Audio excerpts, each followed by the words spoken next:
ताकतें तुम्हारी हैं, खुदा हमारा है। मुल्ला उमर कराची के हॉस्पिटल में दर्दनाक मौत मर गया, लेकिन उसने कॉम्प्रोमाइज नहीं किया। सुसाइड बॉम्बिंग उनका जवाब था ड्रोन के खिलाफ। आज की डेट में इंडिया जो है लॉबिंग के ऊपर अमेरिका में साल का $2.5 से $3 बिलियन मान लो। पाकिस्तान आज की डेट में पाकिस्तान की टेरिटोरियल इंटेग्रिटी, सॉवरेंटी या वो चाइना गारंटी कर नहीं सकता।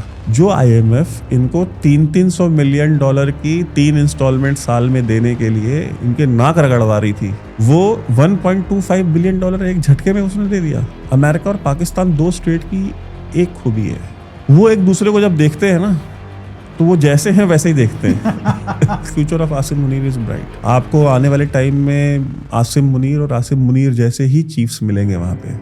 आसिम मुनीर जैसे चीफ मतलब पाकिस्तान ने अपनी चॉइस ले ली है कि भाई हमको अमेरिकन कैंप में ही रहना है। वहां पे एक पंजाबी मुसलमान को ये कहना कि तेरे घर के 10 बच्चे मर गए लेकिन हमने उसका एक हिंदू का बच्चा मार दिया उधर, तो वो इस बात पे खुश रहेगा, चल ठीक है मेरे 10 मरे, हिंदू का तो एक मरा।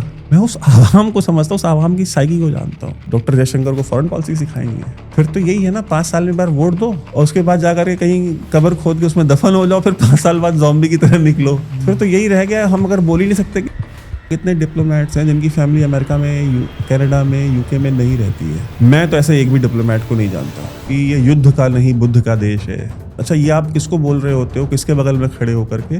पुतिन के। उसके 10 लाख बंदे मर गए। यही तो नेहरू कहता था यार, हमें ना एक गुड बॉय बनने का ना जो कीड़ा है ना यार, रूल बेस्ड वर्ल्ड ऑर्डर था तब भाई। नमस्ते बाबा भाई, कैसे हो? काफी दिन बाद मिल रहे हैं। बस ठीक ठाक। ओकेजन ही ऐसा है। तो उनका ऑपरेशन सिंदूर के बाद ऑपरेशन तंदूर चला दिया है अफगानिस्तान वालों ने। तो क्या बैकग्राउंड क्या है इसका, क्यों हो रहा है? मतलब जो लोग पहली बार, जिनको कुछ नहीं पता है उनके बारे में, उनको बताइए कि एग्जैक्टली क्यों हो रही है ये क्लैशेस पाकिस्तान अफगानिस्तान की। क्लैशेस तो इनकी बहुत लंबे समय से चल रही थी, बट वो कहते थे पहले पर्दे के पीछे चल रही थी, कोवर्टली चल रही थी, अब ओवर्टली चल रही है। अब इसमें 2 फैक्टर्स मेन हैं। पाकिस्तान का कहना यह है कि भाई टीटीपी जो है वो अफगानिस्तान में बैठी हुई है, तहरीक तालिबान पाकिस्तान, वो हमारे खिलाफ अटैक कर रहे हैं, हमारे लोग मार रहे हैं, हमारे यहाँ पे डिस्टर्बेंस क्रिएट कर रहे हैं और हमारे जवान, हमारे ऑफिसर शहीद कर रहे हैं, और अफगान तालिबान इनके खिलाफ एक्शन नहीं ले रही। अफगान तालिबान ये कह रहा है कि Islamic State Khorasan province ISKP Pakistan में बैठी हुई है और वहाँ से बैठ करके सारे ऑपरेशंस कर रही है और अफगान तालिबान को और अफगानिस्तान को अंडरमाइन कर रही है, हमारी अथॉरिटी को यहाँ पे, और ये हमारे लोग मार रहे हैं और ये अफगानिस्तान में रजीम चेंज करना चाहते हैं। अच्छा, सेम आरोप दोनों के एक दूसरे के खिलाफ हैं और दोनों के प्लेयर्स अलग अलग हैं। एक की बैटिंग ISKP कर रही है, एक की TTP कर रही है। अब ISKP क्या है? आइसिस का साउथ एशिया या इस सब कॉन्टिनेंट की जो विंग है, उसकी जो फ्रेंचाइज है वो इस्लामिक स्टेट खुरासान प्रोविंस है, और तहरीक तालिबान पाकिस्तान जो है वो अफगान तालिबान की पाकिस्तानी विंग है। ठीक है, वो अफगान तालिबान है, ये तहरीक तालिबान पाकिस्तान है। तो TTP और TTA इनके बीच की लड़ाई है। अब पाकिस्तान अभी तक, जो कि TTP की कार्रवाइयां तो पिछले इतने सालों से चल रही हैं और 3 साल से 4 साल से तो मतलब दबा के चल रही हैं। मैं एक डेटा देख रहा था। 2007 से लेके, एक्चुअली मैं 2007 में शुरू हुआ मुशर्रफ के टाइम पे, 2007 से लेके 2021 तक जो पुराना अफगानिस्तान था, वो सरकार थी, उसके टाइम पे मैं देख रहा 27 के आसपास क्लैश विकिपीडिया पे लिखे हुए हैं, और अभी पिछले 4 साल में 26 हो चुके हैं। मतलब ये वाला काउंट कर लें तो इतने साल में, 14 साल में 26, 27 और अभी 4 साल में तो कुछ तो चेंज हुआ है। क्योंकि और आप देखिए कि जब ये हुआ था 2021 में, तब तो चाय पीने गए हुए थे उधर। तो क्या ट्वीट किए थे, क्या मैसेज किए गए थे? ताकतें तुम्हारी हैं, खुदा हमारा है। ठीक है, और don't worry everything will be fine. Faiz Hamid ने कहा था। Tea was fantastic. तो आपको याद होगा ना, मैं हमारा जब पिछला पॉडकास्ट हुआ था, जब इमरान खान हटा था जस्ट, तो मैंने कहा था कि कुछ भी हो जाए इमरान खान नहीं आता वापस। और कितना जोर लगा लिया, वो सही बात निकली एकदम। है ना, मैंने कहा नहीं आता वो वापस, वो नहीं आएगा। और मैंने कहा था फैज़ हमीद का करियर ख़त्म नहीं है, फैज़ हमीद के साथ वो होगा जो सोचा नहीं किसी ने। एंड देख लो उसके साथ जो हुआ, कोई सोच सकता था कि ISI का चीफ जो है वो कोर्ट मार्शल भुगतेगा, वो भुगत रहा है। तो पाकिस्तानी जो स्टेट है ना, वो कई बार ना कुछ वहाँ पे ना बबल्स उठते हैं, उसको लेकर के लोग कहते हैं, जज कर लेते हैं, अरे आप ऐसा कह रहे थे, ऐसा हो गया वैसा हो गया। 4 years 5 years down the line आप देखो ना तो चीज़ें तो वही हैं। बिल्कुल। रीज़न क्या है, वहाँ पे भी यही TTP वाला ही मसला था। अच्छा। TTP को ला करके, TTP के जितने बड़े बड़े लीडर्स थे, कमांडर्स थे, मुस्लिम खान जैसे लोग, इनको छोड़ा गया, ठीक है, इमरान खान के कहने पे और फैज़ हमीद के प्रपोजल पे, और उनको ला करके 25,000 लोगों को ला करके वहाँ पे फाटा में बसाया गया और उनको पैसे दिए गए कि भाई अपना घर बनवा लो, मकान बनवा लो, रहो यहाँ पे, शर्त ये है आर्म्स नहीं उठाओगे। अब तो मुझे अब उनको क्यों लेके आए थे कि भाई ये वहाँ पे रहते हैं, लैंडलेस लोग हैं, यहाँ के हमारे फाटा के रहने वाले हैं, उधर चले गए हैं, खाना बदोश हैं, इसलिए लड़ रहे हैं, तो चलो इनको हम घर दे देंगे, मकान दे देंगे, तो नहीं लड़ेंगे। अब मुझे बताओ कि यार, अब जैसे मेरा काम एज एन एनालिस्ट, मैं FPAC रीजन का वॉचर हूँ, मैंने 20 साल यही काम किया, 25 साल। अब कल से कहोगे वैभव जी अब आज से ना आप आर्किटेक्ट हो गए, अब आज से आप ना मकान की डिज़ाइन बनाओ। अब जो तहरीके जो तालिबान वाले हैं, जिनको आता ही एक काम है वो ट्रिगर दबाने का, तुम कहते हो वो क्या कल से बढ़ई का काम शुरू कर देंगे, प्लम्बर बन जाएंगे? वो तो नहीं करेंगे, उनको जो काम आता है वो वही करेंगे। तो आने के बाद अच्छा आप उनको लेके भी आते, आप उनको कंपनसेट करते, आप उनको फैसिलिटेट करते हैं उनके रिहेबिलिटेशन में, चलो समझ में आता है, आप उनको कुछ काम देते, कुछ वहाँ पे फैक्ट्री इंडस्ट्री कुछ लगाते, आप लेके आए, और लेके आने के बाद आपने उसको सोचा कि अब हम इनको अपने हिसाब से चलाएंगे। तो चला तो उनको ब्रिटिश जो इंडिया थी वो भी नहीं, ब्रिटिशर्स भी नहीं चला पाए, एंग्लो अफगान वॉर लड़के देख ली, उनको सोवियत यूनियन भी नहीं चला पाया, उनको अमेरिका नहीं चला पाया।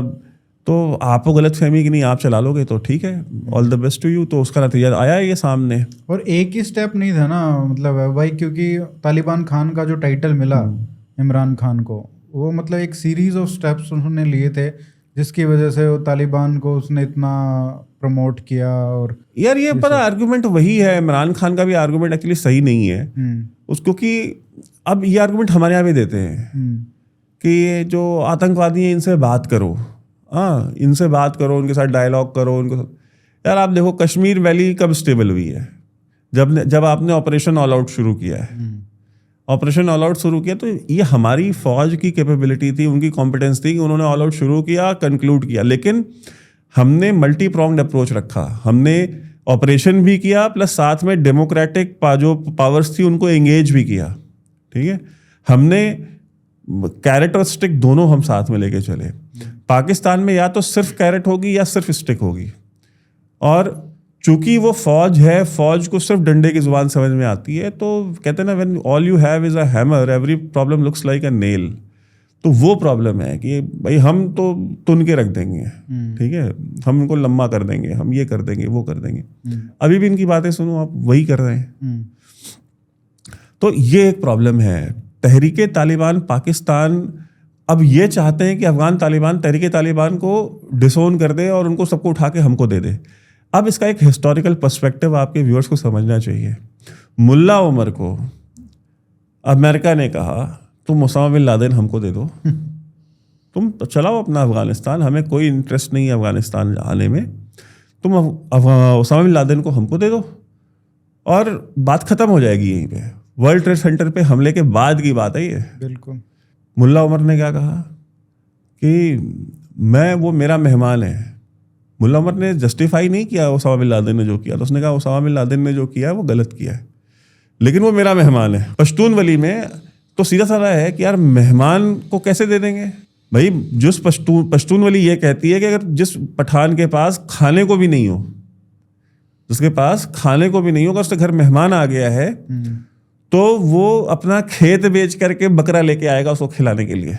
ये पश्तून वली है। कि ये मेहमानों के साथ पश्तूनवली में रिश्ता है। और एक बहुत फेमस कहावत है कि तुम हमारा मेहमान मारेगी, हम तुम्हारा मेहमान मारेगी। ठीक है। और वो उनका मतलब सैकड़ों साल चलता है वो। हाँ, ब्लड फ्यूड। हाँ, ब्लड फ्यूड। तो उन्होंने कहा हम नहीं देंगे। उन्होंने अपना पूरा का पूरी सत्ता गंवा दी, हजारों बंदे अपने मरवा लिए, 20 साल 25 साल स्ट्रगल कर ली, सब कुछ कर लिया। मुल्ला उमर कराची के हॉस्पिटल में मतलब एक दर्दनाक मौत मर गया, लेकिन उसने कॉम्प्रोमाइज नहीं किया। जबकि उसामा बिन लादेन पश्तून भी नहीं था, वो यमनी था एथनिकली, अगर देखो तो अरब था। उसके लिए उन्होंने इतना सब कुछ कॉम्प्रोमाइज नहीं किया, मतलब इतना सब कुछ कुर्बान कर दिया, अपना नुकसान करा लिया। ये कहते हैं कि तुम टीटीपी वालों को हमको उठा के दे दो, जो कि सेम कबीले के लोग हैं, सेम ब्लड लाइन के लोग हैं, सेम भाषा बोलते हैं। और एहसान है तहरीके तालिबान पाकिस्तान का, क्योंकि जब अफगान तालिबान भाग रहे थे, अफगान तालिबान को छुपने को जगह नहीं थी और ड्रोन हमले हो रहे थे, और ड्रोन एकदम नई टेक्नोलॉजी आ गई थी कि यार लास वेगस में बैठा हुआ लड़का वीडियो गेम की तरह जो है बंदे मार रहा था अफगानिस्तान में, पाकिस्तान में। तो अब तालिबान को समझ में नहीं आ रहा था कि यार ये तो पहला ऐसा दुश्मन आया है जो जमीन पे है ही नहीं कहीं, तो इसे लड़े कैसे, ये तो हवा में है। तो तहरीके तालिबान पाकिस्तान ने टेक्निक निकाली और सुसाइड बॉम्बिंग शुरू की। और सुसाइड बॉम्बिंग उनका जवाब था ड्रोन के खिलाफ। और सुसाइड वेस्ट पहन के तहरीके तालिबान पाकिस्तान वाले जा करके अमेरिकन कॉन्वॉयज के ऊपर, कहीं अमेरिकन बेसिस के ऊपर, अमेरिकन इंटरेस्ट के ऊपर, या सिविलियन एरियाज में, या जिस रोड से अमेरिकन जाते आते थे, काबुल में, कंदहार में, अलग अलग शहरों में, वो जाकर के सुसाइड बॉम्बर्स बन के फटने शुरू हो गए। अब अमेरिका को समझ में नहीं आता था कि यार अब इसको कैसे रोके, बिकॉज अब शर्ट के अंदर या कुर्ते के अंदर किसने सुसाइड वेस्ट बांधी है किसको पता है। अब क्या अफगानिस्तान की सारी जनता को तो हम नहीं बॉडी चेक कर सकते ना, या सड़क पे चलने वाले हर इंसान को तो नहीं चेक कर सकते। तो अब उनको नहीं समझ में आया कि यार इसका क्या इलाज निकालें। तो उन्होंने काउंटर निकाला। और जब अफगान तालिबान भाग रहे थे, छुपने की जगह ढूंढ रहे थे, क्वेटा में, पेशावर में, कराची में, हर जगह पे, उस समय तहरीके तालिबान पाकिस्तान टीटीपी अफगानिस्तान के अंदर घुस करके अमेरिकन के ऊपर हमले कर रहे थे। तो उनको वो ब्रीदिंग स्पेस मिला जिसमें से कि वो निकल सके, टोरा बोरा की पहाड़ियों को छोड़ के मेनलैंड पाकिस्तान आ सके, वहाँ पे रह सके। जो नेगोशिएशंस भी चली, जो अमेरिका की, CIA की और पेंटागन की अफगान तालिबान के साथ कि यार आप हमारे ऊपर इस तरह से हमले मत करो, ये मत करो, वो मत करो, वो जो नेगोशिएशन थी, वो जो पोजीशन ऑफ स्ट्रेंथ मिली थी अफगान तालिबान को, वो TTP की देन थी। बिल्कुल ठीक है। तो उन लोगों के जिनके इतने एहसान हैं उनके ऊपर, उनको वो निकाल देंगे अपने यहाँ से। क्यों? क्योंकि आसिम मुनीर कह रहा है। ठीक है, या आसिम मलिक कह रहा है। अब इनका ये हो गया बैकग्राउंड की ये हो क्यों रहा है, रीजन क्या है। अभी इसी साल मैंने डिफेंस ऑफेंस में एक वीडियो किया था, उसमें मैंने बहुत डिटेल में एक्सप्लेन की भी किया था कि फरवरी के महीने में general directorate of intelligence GDI, जो कि अफगानिस्तान की इंटेलिजेंस एजेंसी पहले NDS हुआ करती थी, तो उन्होंने और बलोचों ने, BLA ने मिलकर एक जॉइंट ऑपरेशन किया था। अच्छा। बलोचिस्तान में मस्तुंग डिस्ट्रिक्ट है, मस्तुंग में बोलान नदी के किनारे ISKP का ट्रेनिंग कैंप था। तो GDI ने और BLA ने मिल करके वो मिलिट्री ऑपरेशन लॉन्च किया। और मिलिट्री ऑपरेशन लॉन्च किया तो जब जितने भी ट्रेनीज थे और उनके ट्रेनर थे, सबको मारा उन्होंने वहाँ पे। सर्जिकल स्ट्राइक सबको मारा उन्होंने। और उसके बाद जो डॉक्यूमेंट्स वहाँ से रिकवर किए, उसमें बहुत सारे पासपोर्ट्स थे जो वहाँ पे लोग ट्रेनिंग कर रहे थे उनके। तो उनमें बहुत सारे ऐसे फाइटर्स थे जो कि टर्किश नेशनैलिटी के थे, और बहुत सारे थे जो सीरियन नेशनैलिटी के थे, उनके पासपोर्ट सीरियन थे। ठीक है। और वो सारे पासपोर्ट्स ले करके बलोचों ने GDI को हैंड ओवर कर दिया। GDI के पास वो पासपोर्ट आज भी पड़े हैं, जो अफगानिस्तान की जनरल डायरेक्टरेट ऑफ इंटेलिजेंस है, जिसके ऊपर हमला इन्होंने काबुल में कल करने का वो कोशिश की थी। आपने देखा था कि कल एक वीडियो आई जिसमें एक बिल्डिंग के ऊपर आग लगी हुई है, हाँ, काबुल में। तो GDI ने वो सारे पासपोर्ट्स जो है वो रिकवर किए, और ये बताया कि किस तरीके से, और उस पर जब चेक इन देखा कि इन लोगों ने चेक इन चेकआउट कहाँ से किया है, तो भले ही वो इस्तांबुल से, अंकारा से, यहाँ वहाँ से, चाहे जहाँ से भी उड़े हों, लैंडिंग सबकी जो है वो कराची पे है। ठीक है, तो क्या ISI की मर्जी के बिना तुर्की से और सीरिया से लोग आ गए? इम्पॉसिबल। और कराची में उन्होंने चेकआउट किया और आकर के यहाँ पे ट्रेनिंग ले रहे थे वो। तो ISKP को चला रहे हैं और ISKP को यूज कर रहे हैं। जैसा अगर आपको याद तो एबी गेट अटैक जो हुआ था जब अमेरिका विड्रॉ कर रहा था अफगानिस्तान से, लास्ट वाला। हाँ, तो एबी गेट अटैक में जो सबसे बड़ा की कॉन्स्पिरेटर था शरीफुल्लाह, उसको उठा करके आसिम मुनीर ने दिया ना उसको, डोनाल्ड ट्रंप को। जब डोनाल्ड ट्रंप को आया डोनाल्ड ट्रंप तो उसको खुश करने के लिए, तो डोनाल्ड ट्रंप ने बड़ी डिंगे मारी कि यू नो स्लीपी जो था वो तो कुछ नहीं कर पाया। देखो मैं तो अभी आया ही हूँ, पहले ही हफ्ते आते ही जो है कि जो ISKP वाले जिन्होंने अमेरिकन को मारा था वहां पे और जो अमेरिकन इंटरेस्ट को नुकसान पहुंचाया था, मरवाया तो इसने ISI नहीं था। एग्जैक्टली। तो बट उससे उसको क्या लेना देना डोनाल्ड ट्रंप को? डोनाल्ड ट्रंप का ये था कि बंदा तो मैं पकड़ के लाया हूँ ना, मेरे आते ही जो है देखो दुनिया सब जो है सरेंडर कर रहे हैं मेरे सामने, सब उठा के दे रहे हैं मुझे, तो वो आ गए। तो आसिम मुनीर, चूंकि मैंने ये बात पहले भी कही है, हमेशा कहता हूँ, because he is more of a intelligence operator, so he plans, he executes, he does things more as a intelligence operator than infantry soldier या एक रेगुलर जो आर्मी सोल्जर होता है, बिकॉज उसने अपनी लाइफ का मेजॉरिटी टाइम इंटेलिजेंस में गुजारा है। वो उनकी तरह नहीं है, मुशर्रफ की तरह, राहिल शरीफ की तरह या बाजवे की तरह, इन लोगों की तरह का ऑफिसर नहीं है। वो मेजॉरिटी उसने उसमें इंटेलिजेंस में गुजारी है, तो वो इस तरह के गेम्स खेलेगा और वो खेल रहा है। आप मुझे बताओ कि अभी परसों डोनाल्ड ट्रंप बोलते हैं वहाँ पे शर्म शेख में खड़े होकर, माय फेवरेट फील्ड मार्शल। तो ये क्या है, उसको पता है ना। उसने कहा कि यार इसका सबसे क्लोज बंदा कौन है? Steve Witkoff. क्या स्टीव विटकॉफ का सबसे जिगर का सबसे टुकड़ा कौन है, सबसे करीब कौन है? बोलते हैं जैक विटकॉफ। कहता है जैक विटकॉफ को पकड़ो। आज की डेट में इंडिया जो है लॉबिंग के ऊपर अमेरिका में महीने का $2.5 से 3 मिलियन $2.5 से 3 लाख महीना खर्च करती है। साल का $2.5 से 3 मिलियन मान लो। पाकिस्तान आज की डेट में $6 से 7 मिलियन खर्च करता है लॉबिंग पे। क्यों?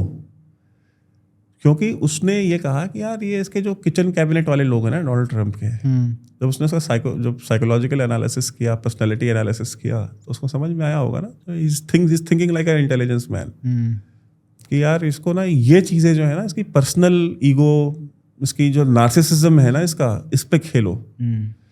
तो वो उस पर खेल रहा है। ठीक है, जैक विटकॉफ को पकड़ो। जैक विटकॉफ ने बोला उसको कि यार तुम नोबेल पीस प्राइज़ के लिए बोल दो। तो उसने तुरंत लेटर लिखा और कहा कि भाई हम आपको भेज रहे हैं, नोबेल पीस प्राइज़ के लिए नॉमिनेट कर रहे हैं। उसने बोल दिया, जैक विटकॉफ ने ही बेंजामिन नेतन्याहू को भी बोला, तो बेंजामिन नेतन्याहू ने भी लेटर दे दिया। लेकिन जब इंडिया को बोला गया आप दे दो, तो हमने कहा कि नहीं, हम नहीं देंगे। ठीक है, मैं मानता हूँ, चलो ठीक है, अगर आपने प्रिंसिपल स्टैंड लिया है तो कि भाई हम पर्सनल अपीजमेंट नहीं करेंगे, हम ये सब नहीं करेंगे। और क्योंकि उसका एक पॉलिटिकल कॉस्ट भी थी कि अगर हम ये कर देंगे तो फिर हमको वो मानना पड़ेगा कि डोनाल्ड ट्रंप ने ही सीज फायर कराया। तभी तो हम नोबेल पीस प्राइज के लिए बोल रहे हैं ना। तभी सही बात है। ठीक है, तो वो तो हमारे उसमें ज़्यादा नहीं है। बट अब तो लिख सकते हैं, अभी ये इजराइल वाला करा दिया तो बोल दो कि आप तो यार देना ही था तो तुम उसको अब्राहम अकॉर्ड के ऊपर ही दे देते। हाँ ठीक है, बिल्कुल। और ऐसा नहीं कि हम देते नहीं रहे, हम पर्सनल अपीजमेंट करते नहीं रहे हैं। अभी लास्ट ईयर ही प्राइम मिनिस्टर गए थे, तो याद है वो स्लीपी जो था, जो बाइडन, उसकी वाइफ के लिए अंगूठी, नेकलेस वो तो होता ही है यार, हर बार होता है। ठीक है, कोई भी हो। तो मैं ये कह रहा हूँ कि अगर आप इतने लाखों डॉलर के ज्वेलरी दे सकते हो, ठीक है, US प्रेसिडेंट को अपीज करने के लिए, तो यार एक A4 साइज का पेपर ही तो लग रहा है दे देते।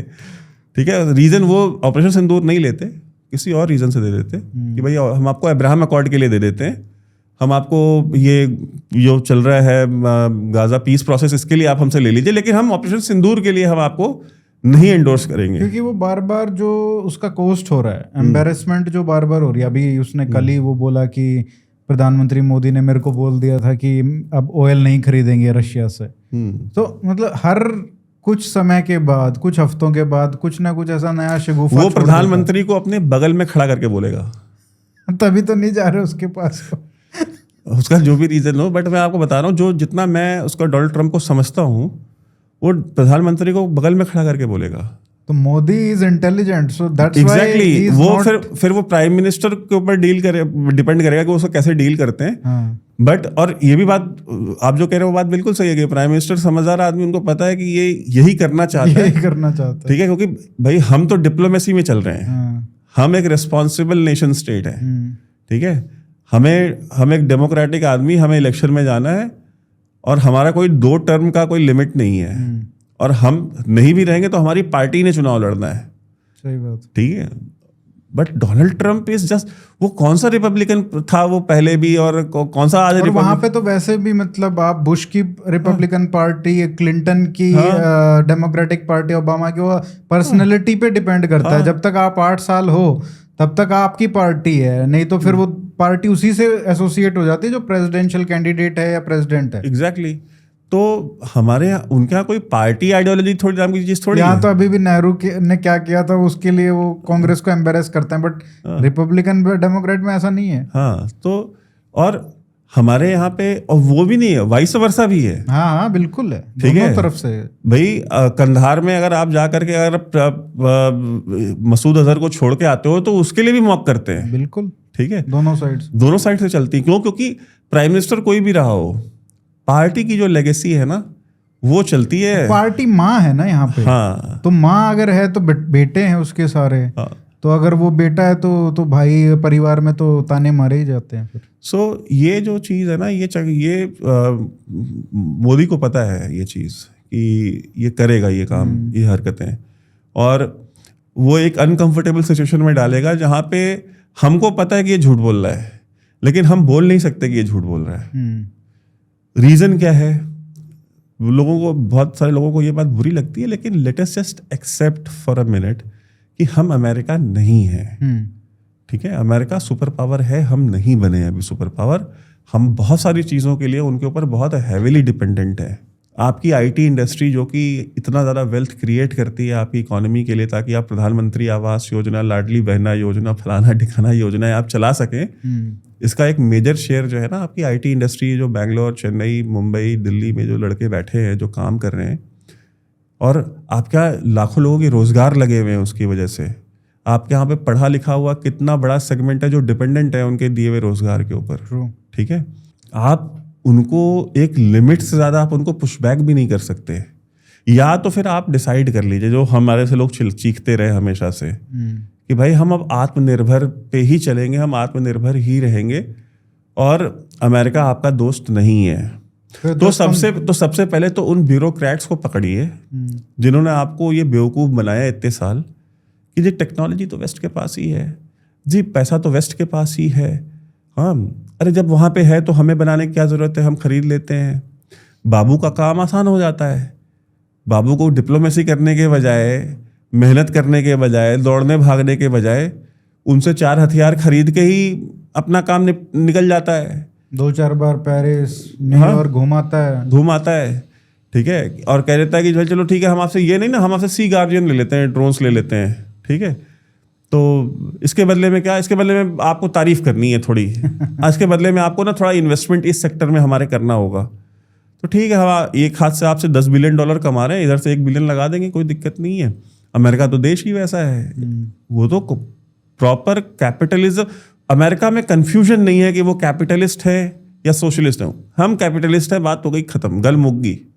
ठीक है, अब हमारे यहाँ पे क्या है कि हम आइडियोलॉजिकली सोशलिस्ट रहना चाहते हैं। ठीक है, इकोनॉमी को हम कैपिटलिस्ट बनाना चाहते हैं। होता नहीं है ऐसा। आप खुद सोशलिस्ट रहें, प्रैक्टिस कैपिटलिज्म करें, और क्रांति आपको कम्युनिस्टों वाली चाहिए, चाइना के वाला ग्रोथ चाहिए डबल डिजिट, वो नहीं होगा। आपको एक रास्ता चुनना पड़ेगा और आपको उस रास्ते पे चलना पड़ेगा। हमारे कंफ्यूजन है क्योंकि ब्यूरोक्रेट जब पढ़ के निकल रहा है तो उसको वैभव सिंह से परहेज, जो वैभव सिंह माथे पे टीका लगाता है, ये हिंदुत्व वाली टाइप का आदमी है। तो आपको उससे परहेज है. You don't want to associate with somebody who is a little inclined towards religion. ठीक. अगर आप ब्यूरोक्रेट नहीं हैं तो फिर आप क्यों हैं ये बताइए. ठीक है. आपकी औकात ही क्या है? आपकी औकात ही क्या है, और आप हैं भी तो क्यों हैं. आपने एग्जाम तो क्रैक नहीं किया. एग्जैक्टली ये प्रॉब्लम है. यहाँ पे माँ बाप अपने बच्चों को ये सिखाते हैं, एक बार तुम ब्यूरोक्रेट बन गए तो जिंदगी में सिर्फ ऐश है. बड़े बुजुर्ग झूठ नहीं बोलते, सच ही बोलते हैं. उनको पता है कि वो बनने के बाद तुम्हें फिर काम वाला कुछ नहीं करना, फिर ऐश करनी है. काम करने के लिए तो तुम्हारे नीचे लोग रखे हुए हैं. ठीक है. काम वो करेंगे, तुम सिर्फ घूमोगे गाड़ी में और बताओगे कि कैसे करना है.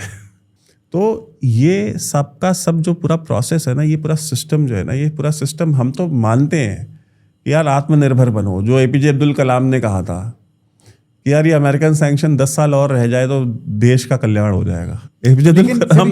ये देखो ना कि क्लैरिटी, जो आपने बात की कि क्लैरिटी नहीं है. हाँ? पाकिस्तान को क्लैरिटी है. अरे यार हम क्लैरिटी मैं कह रहा हूँ स्टेट को छोड़ दो. अपनी ना हो तो अगले आदमी की तो है. अरे अरिहन मैं कह रहा हूँ यार वो भी छोड़ दे भाई. मैं कहता हूँ उनको छोड़ दो. तुम इनकी बात करो ना जो फॉलोअर्स हैं. डोनाल्ड ट्रंप आया था तो हमारे से लोग कह रहे थे खुश मत हो, अमेरिकन जो डीप स्टेट की जो पॉलिसीज है ना वो नहीं चेंज होती. ठीक है. और डोनाल्ड ट्रंप इसलिए नहीं आ रहा है कि वो बांग्लादेश में हिंदुओं को बचाए, और इसलिए नहीं आ रहा है कि वो पाकिस्तान में जाकर के वो ये कर. मैंने कहा वो आ रहा है मेक अमेरिका ग्रेट अगेन. वो अमेरिका को ग्रेट बनाने आ रहा है. इंडिया में तो शादियां ने उसमें ढोल नगाड़े बाजे, हवन चल रहे हैं, पार्टी जाप चल रहे हैं कि डोनाल्ड ट्रंप. और डोनाल्ड ट्रंप के आने से इंडियन ट्विटर में इतनी खुशी की लहर थी. मैंने कहा यार ठीक है, जो बाइडन, डीप स्टेट का नैरेटिव नहीं चेंज होता है. वो कम से कम वो जो उनकी जिस तरीके से एडमिनिस्ट्रेशन था, जो कि बहुत खराब लगता था उस टाइम पे, वो एटलीस्ट टैक्टिकली हैंडल करना जानते थे. राइट. कि किस तरीके से आपको डिप्लोमेटिकली आप अच्छी सी बातें करो, ऊपर ऊपर नीचे नीचे आप कुछ करो. यहाँ तो पूरा रोज का ही ये ड्रामा हो गया है. नहीं, उसकी उनमें और डोनाल्ड ट्रंप में बस एक अंतर है. कोई अंतर नहीं है, सिर्फ एक अंतर है.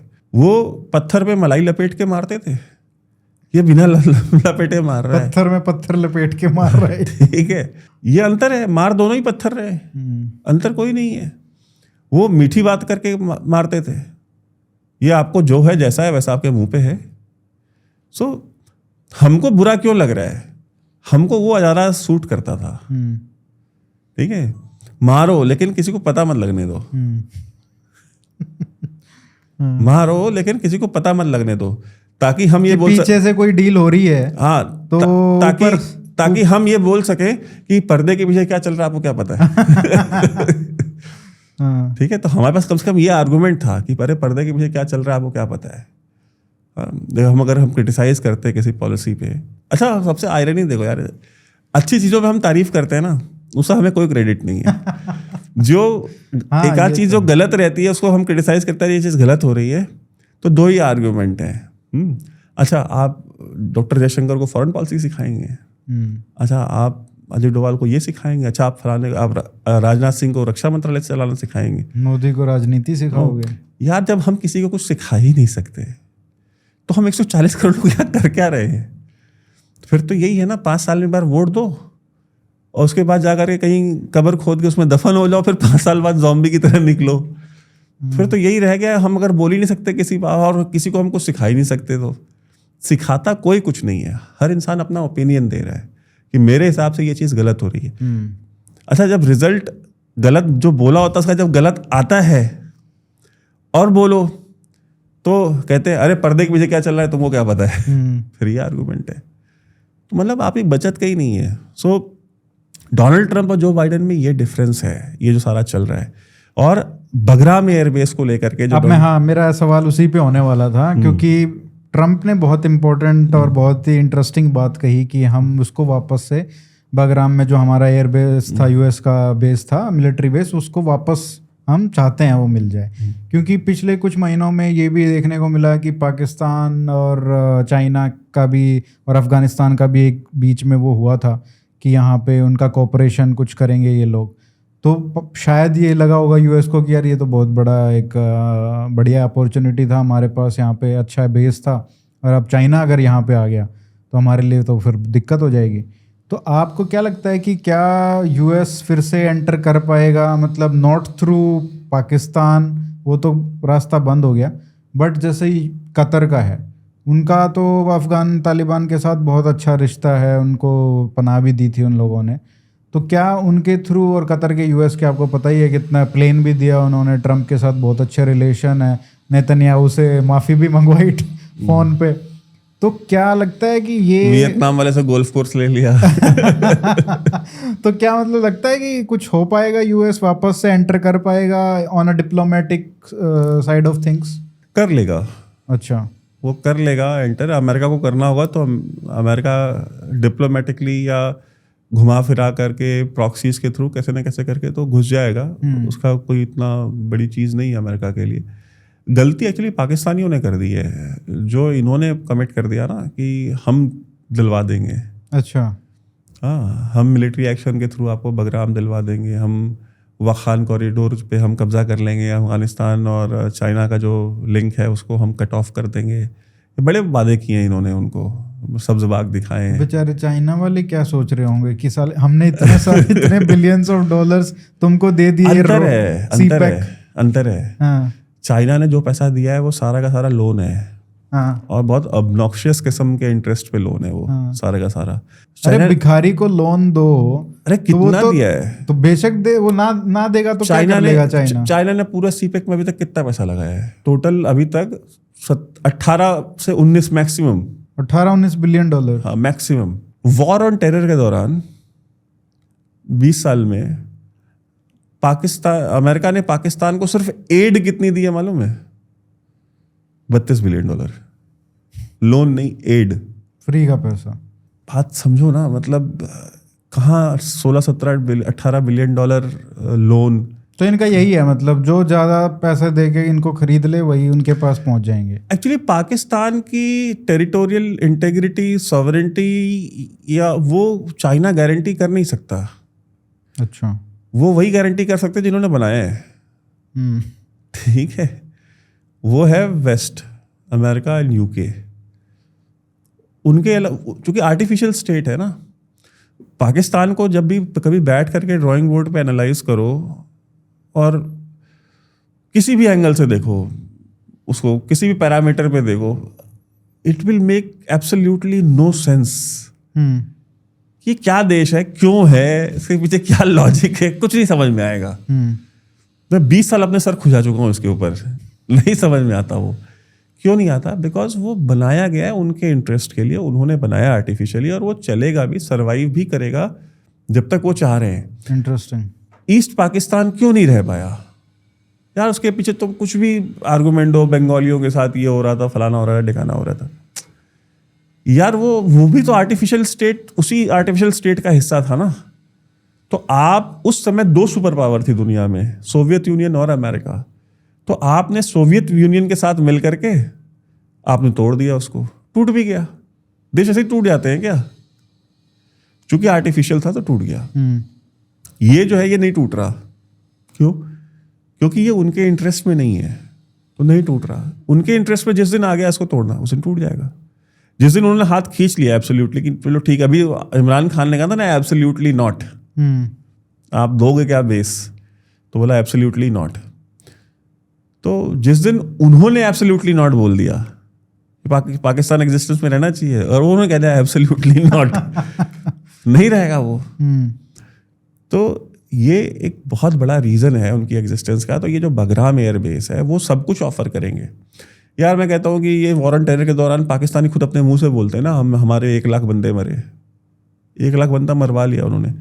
उस स्टेट को, उस रियासत को, वहाँ पे लोगों को, वहाँ पे जर्नलिस्ट को, वहाँ की सिविल सोसाइटी को 2 पैसे का रिमोर्स, 2 पैसे का अफसोस है कि हमारे 1 लाख लोग मरे। बिल्कुल नहीं। अगर उनको होता तो क्या वो आज भी कॉन्फ्लिक्ट में जाते अफगानिस्तान के साथ? नहीं जाते ना। ये क्या दिखाता है कि वहाँ पे जो सोसाइटी एट लार्ज है उसको फर्क नहीं पड़ता है कि 1 लाख, क्योंकि 1 लाख जो बंदा मरा है वो कौन है? क्या वो अशराफिया से आता है, एलीट का बच्चा मरा है? क्या वो वहाँ पे जो पाकिस्तानी सुन्नी पंजाबी मुसलमान है उसका बच्चा मरा है? क्या जो कराची में बैठा हुआ एलीट है उसका बच्चा मरा है? मरा कौन है यार? पेशावर की नमक मंडी में लोग मर गए, 500 लोग सुसाइड बॉम्बिंग में, लोअर दीर में, अपर दीर में, खैबर पख्तूनख्वा के अलग अलग इलाकों में, बाजौड़ में ऑपरेशन चल रहा है, वहाँ मर गए यार। तो मरते रहे, ये तो प्रॉब्लम सॉल्व ही हो रही है ना। पाकिस्तानी पंजाबी सुन्नी मुसलमान जो है, जो एलीट है, जो कि 80% ब्यूरोक्रेसी पे भी काबिज है, 80% जुडिशरी पे भी काबिज है, 80% फौज पे भी काबिज है, वो तो ठीक है ना, उनकी तो चल रहा है बढ़िया उनका सिस्टम, तो उनको क्या तकलीफ है? बाकी सिंधी मरे, बलोच मरे, पख्तून मरे, तो वो तो मरने के लिए पैदा हुए, तो वो कॉस्ट वो पे कर सकते हैं। तो अच्छा, एक सवाल का जवाब, अभी इन्होंने शुरू किया कॉन्फ्लिक्ट, बॉर्डर पे इधर से ये फायर कर रहे हैं, उधर से वो फायर कर रहे हैं, जो शेल इधर से पाकिस्तान से अफगानिस्तान में जा रही है उसमें कौन मर रहा है? पख्तून, ठीक है, पठान मर रहा है, पख्तून। उधर से जो शेल फायर कर रहे हैं इधर कौन मर रहा है? पख्तून। पंजाबी सुन्नी मुसलमान तो नहीं मर रहा एट लार्ज। ऑफिसर में चलो जवान, जेसीओ ऑफिसर थोड़े बहुत मरते होंगे, एक आध दो चार, बट जो एक सिविलियंस नहीं मर रहे हैं भाई। जो पंजाबी है वो तो चैन से है ना, वो पंजाबी तो कह रहा है ना कि वो मजाक उड़ा रहा है, ट्विटर पे लगा हुआ है, सोशल मीडिया पे, पाकिस्तानी जो मेन स्ट्रीम मीडिया है उस पर लगा हुआ है, डिफेंड कर रहा है पाकिस्तान की फौज को। सो ये जो बाजौड़ है, अगर उनको देना है तो उसके लिए कॉन्फ्लिक्ट उसने कर लिया। अब कॉन्फ्लिक्ट कर लिया, तहरीक लब्बैक वालों को सड़क पे उतार दिया उसने। एक तरफ इतिहास में पहली बार जब इजराइल की संसद में डोनाल्ड ट्रंप, अभी जब परसों भाषण दे रहा था, बेंजामिन नेतन्याहू भाषण दे रहा था, तो इतिहास में पहली बार इजराइल की संसद का लाइव टेलीकास्ट चला है पाकिस्तान के हर एक न्यूज चैनल पे, every single news channel live telecast. तो एक तरफ तो वो भी है कि हम पीस प्रोसेस में भी शहबाज शरीफ पीछे खड़ा है, ठीक है, और इशारे कर रहा है, और उनके पार्लियामेंट का लाइव टेलीकास्ट भी चला रहे हैं। और दूसरी तरफ टीएलपी, जो कि इनके ऑर्डर के बिना सड़क पे क्या वो गली भी नहीं निकल सकते, उनसे बोला कि यार तुम निकल जाओ सड़क पे प्रोटेस्ट के में से खिलाफ की, और उनको उठा उठा के फिर गोलियां मारनी शुरू कर दी। ये क्या है? मतलब ये इजंट इट वेरी स्ट्रेंज कि ये सारा ऑर्केस्ट्रेटेड क्यों? हाँ, ये इसलिए ताकि डोनाल्ड ट्रंप को बताया जा सके कि देखो तुम्हारे इस इजराइल के पीस प्रोसेस के लिए हम जो सपोर्ट कर रहे हैं, इसकी हम अपने घर पे क्या कॉस्ट पे कर रहे हैं, हमारे यहाँ कितना कॉन्फ्लिक्ट हो रहा है, हमारे यहाँ कितना प्रोटेस्ट हो रहा है, कितना लोग कितना विरोध में है, लेकिन स्टेट तुम्हारे साथ खड़ी है, तो और पैसा दो। यही है लिटरली। तो जस्ट इमेजिन। और हुआ क्या, कल रात में आ गया कि $1.25 बिलियन का IMF का लोन पास हो गया, जो IMF इनको $300 मिलियन की 3 इंस्टॉलमेंट साल में देने के लिए इनके नाक रगड़वा रही थी पिछले 5 साल से, नाक रगड़वा रही थी। 2021 से तो लगातार वो $1.25 बिलियन एक झटके में उसने दे दिया। अब ये आएंगे पैसे इसी तरीके से, क्योंकि हम आपके लिए कितना सेक्रीफाइस कर रहे हैं, हम काबुल तक बॉम्ब कर रहे हैं, हम बॉर्डर पे कॉन्फ्लिक्ट कर रहे हैं, हमारे मेन लैंड में पाकिस्तान में लाहौर में हमें प्रोटेस्ट हम झेल रहे हैं आपकी वजह से। गजब टोपीबाज स्टेट है यार, मतलब हद हो गई इनकी डेवियसनेस की। सो ये उनको पता है। हमारा और उनके बीच का अंतर क्या है? अमेरिका और पाकिस्तान 2 स्टेट की एक खूबी है, वो एक दूसरे को जब देखते हैं ना तो वो जैसे हैं वैसे ही देखते हैं। ठीक है, हमारे यहाँ बड़े बड़े इंटेलेक्चुअल कहते हैं ना कि पाकिस्तानियों को पता है यार कि अमेरिकन को कैसे बेवकूफ़ बनाना है। मैंने कहा सर, बेवकूफ़ एक्चुअली वो नहीं है अमेरिकन, बेवकूफ़ हम हैं। दुनिया का जो सुपर पावर है वो बेवकूफ़ नहीं है, उसको आप कुछ भी कह सकते हो, बेवकूफ़ नहीं कह सकते। वो बेवकूफ़ होता तो सुपर पावर होता। इमेजिन करो कितना, मतलब पर जो विश्व गुरु है उसको तो सब बेवकूफ ही लगे होंगे ना, तभी तो वो गुरु है, तभी तो सब शिष्य हैं। अब उस बारे में यार मेरा मुंह मत खुलवाओ, बट मैं एक बात कह रहा हूँ, जो विश्व गुरु तो आप तब भी थे जब असली मायने में आप विश्व गुरु थे, जब आपके पास नालंदा विश्वविद्यालय था, आपके पास दुनिया भर की चीज़ें थी आपके पास। वो तो असली वाले थे ना, असली भाई, असली ही मान लेते हैं हम, अभी भी मान लेते हैं असली वाले ही हैं। बट मैं ये कह रहा हूँ कि लेकिन आप विश्व शक्ति नहीं थे, ठीक है। तो नतीजा क्या निकला कि आपकी लाइब्रेरी आज तक बताते हैं कि 6 महीने तक जल रही थी। हमको बताते हैं ना, जब आप विश्व गुरु बनते हैं लेकिन विश्व शक्ति नहीं बनते तो आपकी लाइब्रेरियाँ 6-6 महीने तक जलती हैं और आप विश्व गुरु नहीं रह जाते ओवरनाइट। विश्व शक्ति बनते हैं ना तो आपको सारे अपना गुरु मानते हैं, आप भले गुरु हो चाहे ना हो। तो विश्व शक्ति बनने के लिए प्रयास करना चाहिए, विश्व गुरु बनने के लिए प्रयास नहीं करना चाहिए। और आपके ही हमारे बड़े बुजुर्ग कह गए, वीर भोगे वसुंधरा, वसुधा का भोग वो करता है जो वीर होता है। बिल्कुल ठीक है, ज्ञानी भोगे वसुंधरा नहीं है। ये जो बहुत ज्ञानी है वो भोग करेगा। ज्ञानियों का जो विवरण हमारे धर्मशास्त्र में है वो यही है कि एक गरीब ब्राह्मण था। ठीक है, और एक बहुत ज्ञानी ऋषि मुनि थे, वो आश्रम में रहते थे, गाय का दूध पीते थे और भिक्षा मांग के खाते थे या दान पे खाते थे। तो अगर आपको इस वसुधा का भोग करना है तो आपको वीर बनना पड़ेगा। ठीक है, और नहीं तो फिर अगर आप ज्ञानी है तो फिर ज्ञानी को साथ फिर वही होगा जो नालंदा के साथ हुआ, विश्वगुरु बन लीजिए, आपकी मर्जी है। मुझे दोनों पे ही कोई आपत्ति नहीं है, क्योंकि मुझे पता है कि मैं उन दोनों में से किसी का भी स्टेक होल्डर नहीं बनने वाला हूँ। तो ये बताइए कि अभी थोड़ा पाकिस्तान की और बात करते हैं कि अभी जो हो रहा है वहाँ पे, हमने पिछली बार इमरान खान का जब ये हुआ था तो बहुत बात की थी कि क्या फ्यूचर रहेगा, और वो सटीक निकला।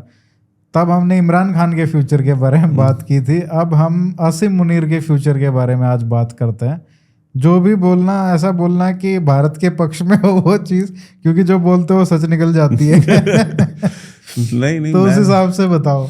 मैं यही कहूँगा कि भारत के अगर पर्सपेक्टिव से देखा जाए या किसी तो अगर फ्यूचर ऑफ आसिम मुनीर देखो तो future of Asim Munir is bright. अच्छा, आसिम मुनीर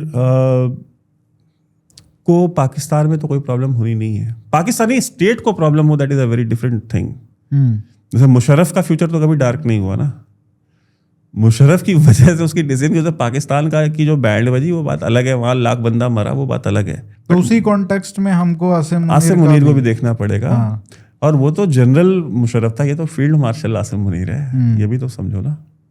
और पाकिस्तानियों को उसने एक चूरन तो बेच दिया ना ISPR के थ्रू और अपने प्रोपेगेंडे के थ्रू और अपनी जो लॉबिंग जो उसने एफर्ट्स किए अमेरिका में, मतलब कुछ भी कहो कि जो इमरान खान का ओरा था यार उसने मिट्टी में मिला दिया। अब तो मतलब उस टाइम पे जो लग रहा था कि भाई ये तो कुछ भी कहो ये नहीं मर सकता, लेकिन धीरे धीरे परसिस्टेंस के साथ साथ आज के टाइम पे आप देखो जो पाकिस्तान का जो कम से कम इमेज है, 500 बंदा नहीं निकलता सड़क पे इमरान खान के लिए यार, लिटरली 500 बंदा नहीं निकल रहा।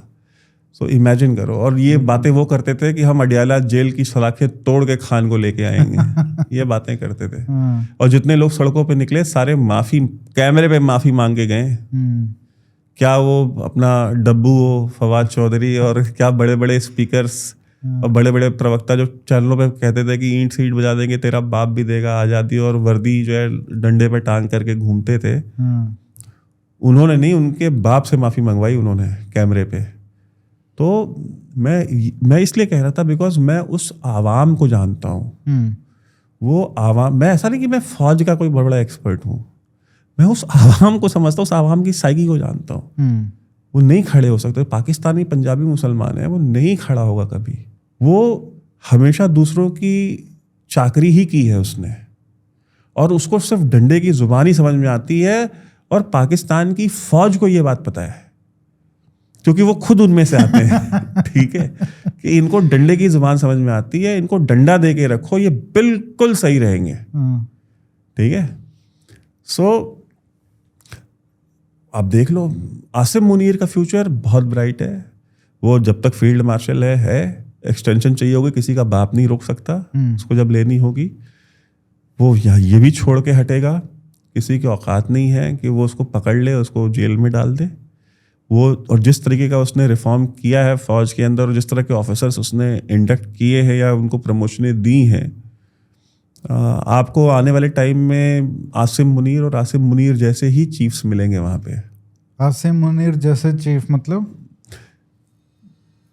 आसिम मुनीर और आसिम मुनीर के बाद अब जो सक्सेशन की जो लाइन आ रही है, ये वो पौध है जो कि ज़ियाउल हक जब चीफ बना और उसने जब पाकिस्तान मिलिट्री एकेडमी, उसकी जो ट्रेनिंग थी, उसका जो ट्रेनिंग का स्ट्रक्चर था, उसको जो चेंज किया था, उसके बाद की पौध है ये।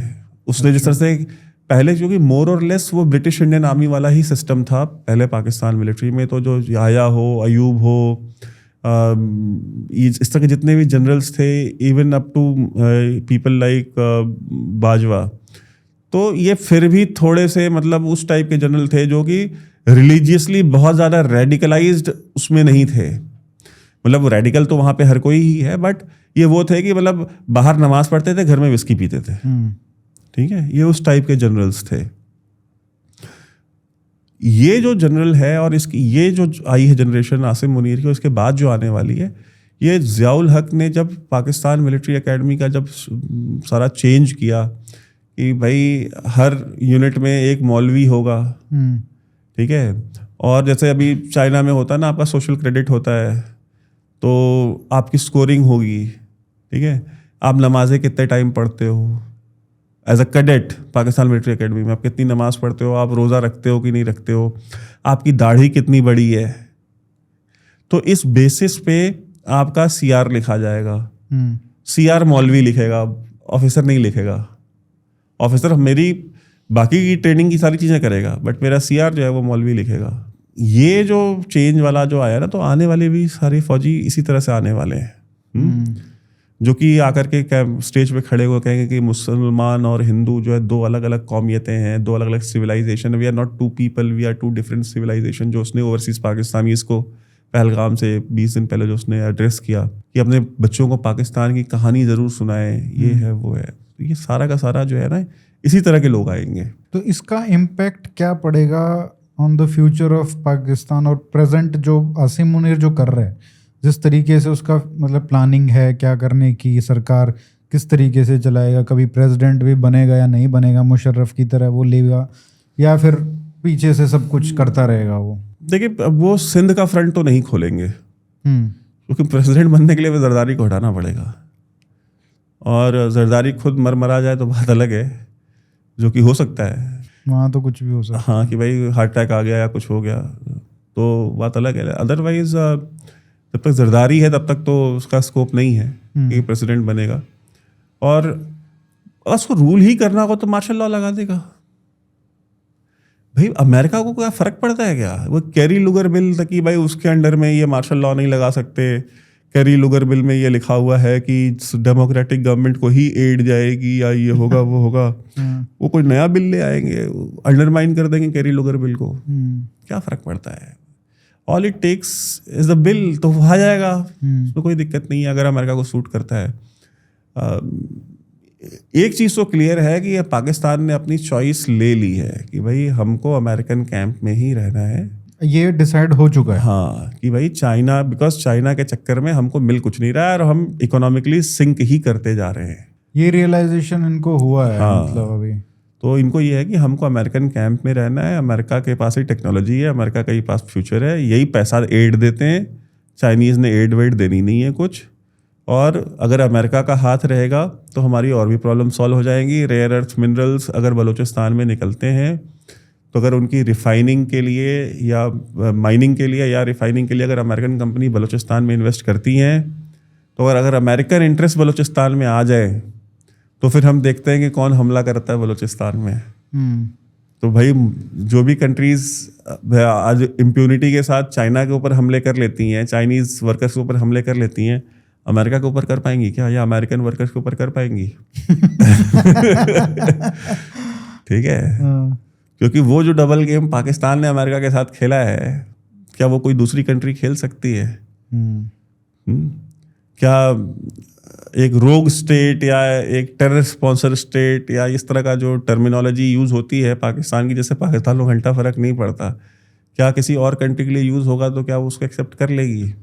या क्या उस कंट्री की डिप्लोमेसी इतनी स्ट्रांग है कि ये सब होने के बावजूद नैरेटिव वेस्ट में और ईयू में नैरेटिव जो है वो अपना पुल कर ले जाए? जैसे चाइनीज़ हैं, चाइनीज़ जो डिप्लोमेसी है जितनी एग्रेसिव होती है, कि सारे गलत काम करते हैं, वर्स्ट ह्यूमन राइट्स वायलेशन है, सब कुछ है, लेकिन मजाल है जो किसी अमेरिका में और EU में जो है कोई कंट्री या कोई मेजर पब्लिकेशन जो उनके खिलाफ न्यूज़ चला दे या उनको नाम लेकर के बोल दे कि ये जेनोसाइड कर रहे हैं यूगर्स का, या ये तिब्बत में ये कर रहे हैं, बोल सकते हैं? बिल्कुल नहीं।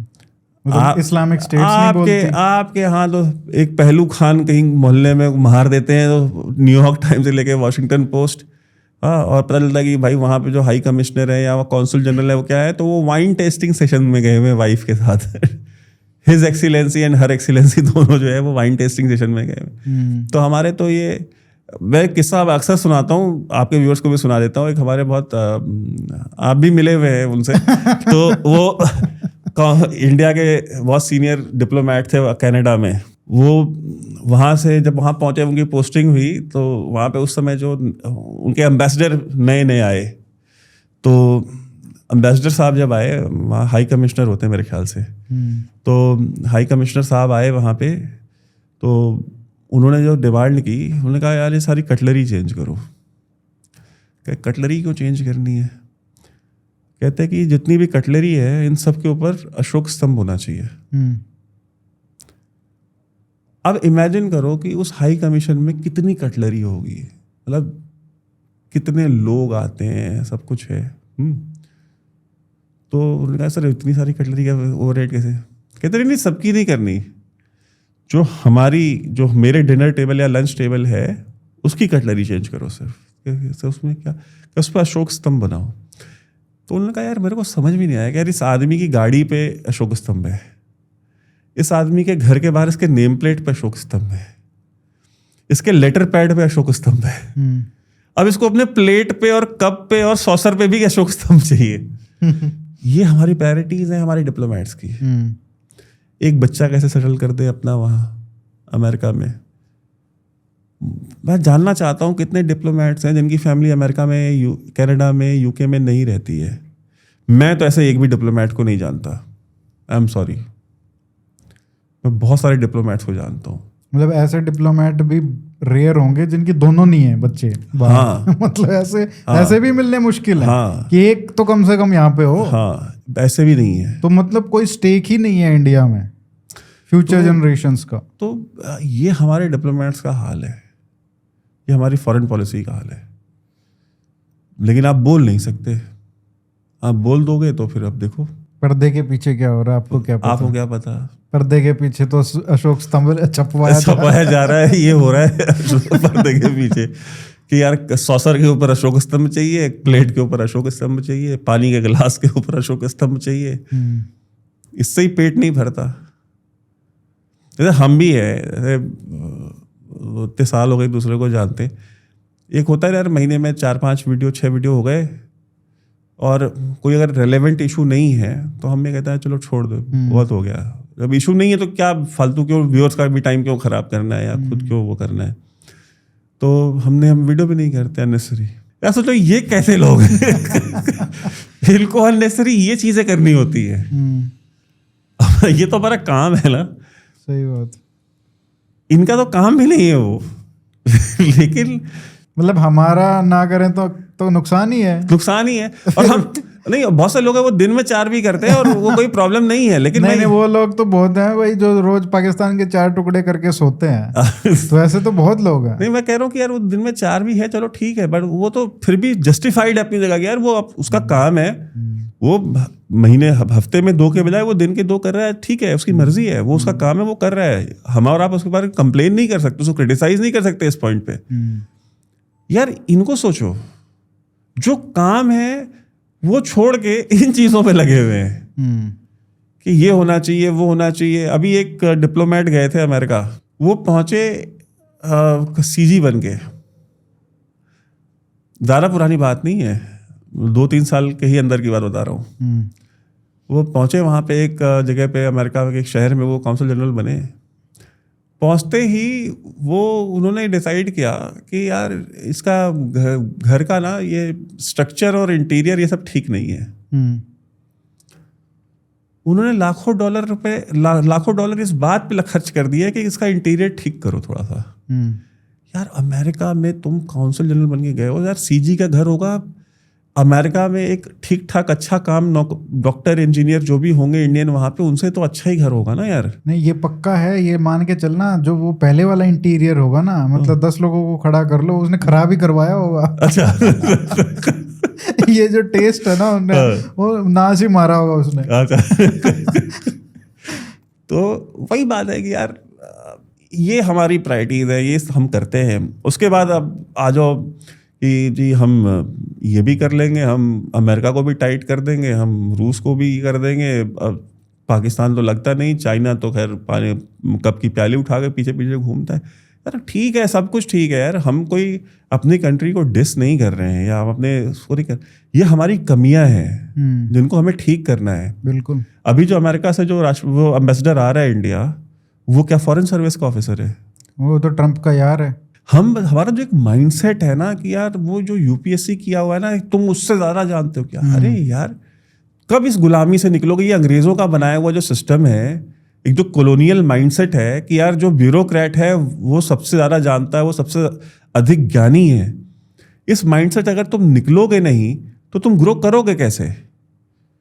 कि भाई पुलिस वाला है, अगर सड़क पे थप्पड़ भी मार दिया तो हाँ ठीक है यार, मार दिया तो मार दिया, चल 2 तो नहीं मारे, चल एक पार्टी की गवर्नमेंट में मार दिया तो कोई बात नहीं, दूसरे में मार दिया तो मतलब कोई हिसाब ही नहीं है। वो मोदी जी का डायलॉग था ना, हिपोक्रेसी की भी सीमा होती है यार। क्या बोला, एक पार्टी की गवर्नमेंट में तुमको थप्पड़ मार देती है पुलिस तो ठीक है, एक पार्टी गवर्नमेंट में मार देती है तो बहुत गलत हो जाता है, तुम्हारी गलती होगी कुछ। हाँ, और पुलिस वाले को क्या शौक चढ़ा है तुमको मारने का? आई मीन ये हमारा ना एक कॉलोनियल एक सबमिसिव हमारा माइंडसेट है। और एक हमको सैडिस्टिक प्लेजर भी मिलता है जब हमारे ऊपर लोग रूल करते हैं, जब ब्यूरोक्रेट बोलता है और जब हम बोलते हैं अरे तुम उससे ज़्यादा जानते हो क्या? जैसे घर वाले बोलते थे ना पुराने ज़माने की फिल्मों में, अच्छा अरे वो शहर से आया है उससे ज़्यादा जानते हो तुम। गाँव का आदमी कितना भी समझदार हो, उसने जीवन को कितना भी अच्छा समझा हो, वो बेवकूफ़ है। पुरानी फिल्मों में ऐसा ही होता था ना। सही बात। शहर से आया हुआ अनपढ़ आदमी मतलब टिटर पिटर कर लेता था खड़ी बोली में, तो वो ज़्यादा समझदार है। खड़ी बोली की आपने बात की और हम अफगानिस्तान से पहुंच गए देवबंद। तो इसकी बात करता है कि भारत में जो अभी विजिट हुई अफगानिस्तान के फॉरेन मिनिस्टर की, और फिर वो देवबंद भी गए, तो बहुत इंटरेस्टिंग है कि ये ऐसे ही विजिट होती होंगी कि वहाँ के ऑफिशियल्स आते होंगे बट सीक्रेटली मिलते होंगे, लेकिन ये इतना पब्लिसिटी उसकी चीज़ की हुई, बहुत अच्छा वेलकम हुआ, और उनको भी जिस तरीके से उनका रिस्पॉन्स आ रहा था बहुत खुश लग रहे थे। और देवबंद भी उनको विज़िट हुआ उनका, वहाँ पे भी बड़ा गजब का वेलकम हुआ, शानदार वेलकम हुआ। तो ये विज़िट को आप किस तरीके से देखते हो, और उसी टाइम पे जो पाकिस्तान के साथ हो रहा था? देवबंद जो है वो हमेशा से आइडियोलॉजिकल बैकबोन रहा है तालिबान की, और तालिबान के जितने भी लोग हैं वो ऑलमोस्ट 100% देवबंदी है। लीडरशिप तो 100% देवबंदी है। ठीक है, Taliban itself is a Deobandi organization. TLP है जैसे, वो बरेलवी ऑर्गेनाइजेशन है। टीएलपी को कल को कोई तीसरा देश आकर के हथियार पकड़ा दे, ट्रेनिंग दे दे, सपोर्ट दे दे, बेस दे दे, तो टीएलपी, और कल को टीएलपी तालिबान इतने साइज में ग्रो कर जाए, रिक्रूट्स उतने मिल जाए टीएलपी को, तो टीएलपी को आप टीएलपी कह लीजिए चाहे जो कह लीजिए, वो रहेंगे वो बरेलवी ही। तो टीएलपी का जो भी अमीर होगा, जो भी उसको गवर्न कर रहा होगा, उसका जो भी लीडर होगा, वो जब भी उसको टाइम मिलेगा वो अजमेर जाएगा। जब भी इंडिया आएगा वो यही सोचेगा अजमेर चला जाऊं, ठीक है, या बरेली हो या लाहौर जाएगा तो उसको ये रहेगा कि भाई दाता गंज बख्श जो है, दाता दरबार अली हजवेरी की, उसके यहाँ पे मैं हो जाऊं। तो ये आइडियोलॉजिक जो एक इस्लामिक थियोलॉजिकल जो उनका एक बैकग्राउंड है, वो तो देखिए चेंज नहीं होता, वो चाहे सत्ता में चाहे सत्ता से बाहर हो। जब ये कोल्ड वॉर के दौरान जब ये सारा सिलसिला शुरू हुआ था, तो बेसिकली पाकिस्तान ने अमेरिका से डॉलर पकड़े और सऊदी अरब से आइडियोलॉजी पकड़ी, ठीक है, और उसका जो कॉकटेल बना, it came closest to the Deobandi mind, ठीक है। जो मदरसे पाकिस्तान में जिन्होंने सेमिनरीज प्रोवाइड की वो सारे देवबंदी थे, तो उन्होंने ठीक है वो सलफी या वहाबी आइडियोलॉजी तो नहीं, लेकिन देवबंदी जो वो सिस्टम था, क्योंकि बरेलवी तो किसी भी कीमत पे सऊदी अरेबिया का पैसे, तो सऊदी अरब के पैसे ही हराम है उनके लिए, या सऊदी अरब की बेटिंग तो कभी मरते नहीं करते कभी वो। लेकिन देवबंदियों के अंदर ये थोड़ा सा था कि भाई वो ये कर लेंगे, और मेजरली इस पूरे रीजन में देवबंदी और बरेलवी 2 ही फिरके हैं, बाकी भी हैं लेकिन मेजर तो यही 2 हैं। तो उन्होंने, देवबंदियों ने किया। तो ये जितनी भी लीडरशिप आज दिख रही है, ये अपनी बचपने में और अपनी जवानी में ये पढ़े हुए हैं वहाँ पे। जब इंडियन एयर इंडिया का जब प्लेन काठमांडू से हाईजैक करके जब कंदहार ले जाया गया, आपको मैं आपके व्यूअर्स को बता दूं, ये जो मुत्तकी है जो आया हुआ था, ये वहाँ कंदहार एयरपोर्ट पे नेगोशिएशन टीम में शामिल था। अच्छा। हाँ, ये जो मीडिएशन करा रहे थे टेररिस्ट के बीच में और इंडियन गवर्नमेंट के बीच में, उनमें से एक ये खुद भी था। अच्छा। कंदहार एयरपोर्ट पे इसकी पोस्टिंग थी वहाँ पे। तो हम और समय ये छोकरा था बिल्कुल। हाँ, ऑफ कोर्स। हाँ, मतलब तो हम ये नहीं कह सकते कि उस समय का जो अफगान तालिबान था और आज का तालिबान है वो आइडियोलॉजिकली कुछ अलग है, कुछ मायनों आइडियोलॉजिकली अलग नहीं है, इंटेंसिटी अलग है, आइडियोलॉजिकली अलग नहीं है। हाँ। ये तालिबान ज्यादा श्रूड है। अच्छा। ये तालिबान ज्यादा श्रूड है, या थोड़ा ज्यादा इंडिपेंडेंट भी है। इंडिपेंडेंट भी नहीं कहेंगे। अच्छा। ये ज्यादा श्रूड हैं, इन्होंने दुनिया देख ली है। मुल्ला उमर कभी कतर के 7 स्टार होटल में बाथटब में नहाया नहीं था। मुल्ला उमर कभी भी लेमोजीन में बैठ के दोहा में घूमा नहीं था। हाँ। ये वो तालिबान हैं जिन्होंने दुनिया के साथ डिप्लोमेसी करी हुई है, जिन्होंने कतर की बढ़िया लग्जरियस लाइफस्टाइल एंजॉय की है, जिन्होंने मिलियंस ऑफ डॉलर्स हफ्ते के आते हुए देखे हैं अपने पास, जिनकी फैमिली में जिनके भाई, जिनके बच्चे, ये मुत्तकी का खुद का भाई कराची में इंपोर्ट एक्सपोर्ट का बिजनेस करता है। मुत्तकी का खुद का भाई कराची में इंपोर्ट एक्सपोर्ट का बिजनेस करता है, मिलियनेयर है वो। ठीक है, पहले पेशावर से करता था, फिर कराची से करता था, अब काबुल चला गया है, लेकिन बिजनेस उसका अभी भी कराची में है। ओके। ठीक है, तो आप ये समझिए कि ये वो तालिबान है जिनके घर वाले मिलियनेयर्स हैं, जिनके बच्चे मिलियनेयर्स हैं, इनके पास पैसे की कमी नहीं है, जिन्होंने दुनिया देखी हुई है। तो इनको पता है कि जो गेम ये पाकिस्तान वाले खेल रहे हैं, अला ये गेम हम क्यों नहीं खेल रहे हैं, जो इनके जनरल्स खेल रहे हैं वो हम क्यों नहीं खेल रहे हैं। तो उन्होंने कहा ठीक है, फिर ये अमेरिका से पैसा लेके हमको मारते थे ना, हम किसी और से पैसा लेके इनको मारते हैं। तो थर्ड कंट्री उनको पैसा दे रही है, ठोको इनको, ठोक रहे बढ़िया फर्स्ट क्लास। डेरा इस्माइल खान तक वो आ करके रूल कर रहे हैं। शाम को 6 बजे के बाद पाकिस्तानी स्टेट की रिट खत्म हो जाती है खैबर पख्तूनख्वा में। इमेजिन कर रहे हो यार कि कितना उन्होंने ग्रो किया है। फैसल मॉस्क के सामने तालिबान के रिक्रूट्स जाकर के हाथ में लेकर के फोटो खिंचाते हैं कि हम टीटीपी, ओपनली कि हम टीटीपी वाले हैं, और हम यहाँ पे इस्लामाबाद में खड़े हैं। लाल मस्जिद का जो मौलवी है अब्दुल अजीज, वो खुलेआम ओपनली सपोर्ट करता है टीटीपी को। फतवा दे दिया कि टीटीपी जो कर रही है ये इस्लाम के रास्ते पे। 300 मौलवियों ने फतवे दिए टीटीपी के सपोर्ट में पाकिस्तान में। 300 सीनियर उलेमा मौलवियों ने फतवे दिए हैं कि नूर वली महसूद की तहरीक इस्लाम की नज़र में जायज़ है। रिलीजियस सैंक्शन है उसके पास। तो क्या ये कह सकते हैं कि कम से कम जो पश्तून वाला जो एरिया है पाकिस्तान के अंदर, वो अपने आप में ही एक स्टेट अनटू इटसेल्फ है? बिल्कुल है। और वो पाकिस्तान का हिस्सा वैसे तो है ऑफिशियली, बट पेपर पे है de jure, but reality is very different. Reality ये है कि शाम को 5 बजे के बाद गश्त वही लगाते हैं, 6 बजे के बाद पूरे खैबर पख्तूनख्वा में। फिर भी तोड़ नहीं सकते, ड्यूरेंट लाइन को खत्म नहीं किया जा सकता, और अफगानिस्तान एक बड़ी स्टेट नहीं बन सकती क्योंकि उसके ऊपर यूएस का एग्जैक्टली। और पाकिस्तान आर्मी बहुत श्योर है एक चीज़ को लेकर के। जैसे एमल वली खान जो कि बादशाह खान का परपोता है, एएनपी का लीडर, उसने आज से 1 महीने पहले उसने एक स्टेटमेंट दिया था। जाहिर सी बात है वो वहाँ की मीडिया तो दिखाती नहीं उनकी स्टेटमेंट्स। उसने प्रेस कॉन्फ्रेंस की थी, मैंने वो वीडियो डाला भी था डिफेंस ऑफेंस पे। उसने कहा था कि मैं पब्लिक रिप्रेजेंटेटिव हूँ, इलेक्टेड, मेरी पार्टी के लोग इलेक्टेड है, लेकिन हम कहीं जाने को कहेंगे तो फौज मना कर देगी, नहीं आप जा सकते, सिक्योरिटी रिस्क है, हम आपकी सिक्योरिटी गारंटी नहीं कर पाएंगे, हमको नहीं जाने देते सिक्योरिटी रिस्क बोल के। और कहे 90% खैबर पख्तूनख्वा जो है सिक्योरिटी रिस्क है, कोई कहीं नहीं जा सकता, कोई चुनाव वाला लीडर कहीं नहीं जा सकता। कहे लेकिन जो 500 एकड़ का चिलगोजे का बाग है वो किसी का बाप हाथ नहीं लगा सकता। कहते वहां पे जो रियासत की रेट है वो बराबर चलती है।